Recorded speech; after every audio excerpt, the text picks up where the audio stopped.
దేవునికి స్తోత్రం.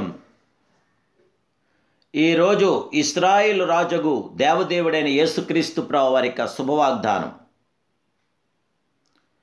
యెహోవాను వెదకుడి, ఆయన బలమును వెదకుడి, ఆయన సన్నిధిని నిత్యము వెదకుడి. కీర్తన గ్రంథం 105వ కీర్తన 4వ వచనం. ప్రియా ఇశ్రాయేలు రాజుగు దేవదేవుని బిడ్డలారా, ప్రభుని యేసుక్రీస్తు మహిమ కలిగిన నామములో మీ అందరికీ నా హృదయపూర్వకమైన శుభాభివందనాలు ఈ ఉదయకాల సమయంలో తెలియపరుస్తున్నాను. దేవాదేవుని బిడ్డలారా, మీరంతా బాగున్నారు కదూ?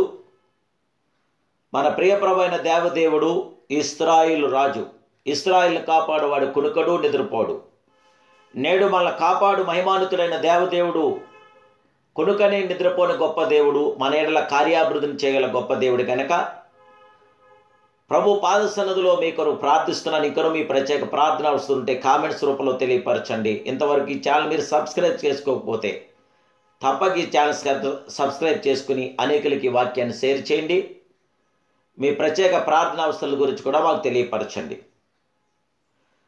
దేవదేవుని బిడ్డలారా, నేడు మనలను కాపాడే గొప్ప దేవుడు, మనకి విజయం అనుగ్రహించగల విజయశీలుడు ఆయనే ఇశ్రాయేలు రాజు, రాజులకు రాజు, ప్రభులకు ప్రభు.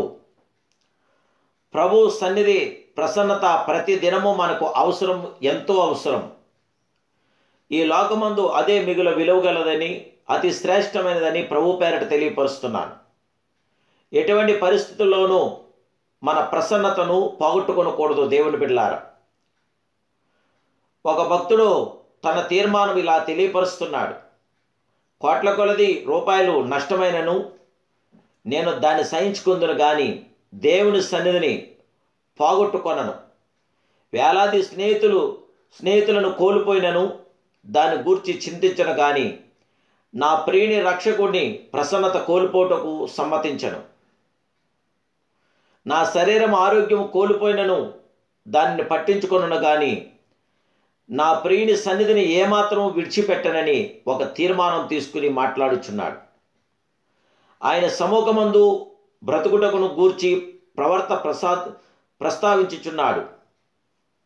ఆయన సమూహమును గ్రహించేవారు భూమి మీద బ్రతుకుదురు, పరలోకమందును ఆయనతో కూడా బ్రతుకుదురు. అది మనలో నుండి ఎడబాపలేనిది. దేవుని సన్నిధిలో బలము పరాక్రమం గలదు. అందువలనే నీ సన్నిధి మాతో కూడా ఉండవలెనని మోషే ప్రార్థించాడు. నా సన్నిధిలో బలము బట్టియే కాక కానాను రాజ్యములన్నిటినీ జయించారు. అనేకులైన అన్యజనులను, బలిష్ఠులైన రాజులను హతము చేయగలిగారు. ఐగుప్తును విడిచిన ఇశ్రాయేలులో దేవుని సన్నిధి వచ్చినందున ఎర్ర సముద్రం 2 పాయలుగా చీలెను. వారు ఎండిన నేలను నడిచినట్లు నడిచిరి.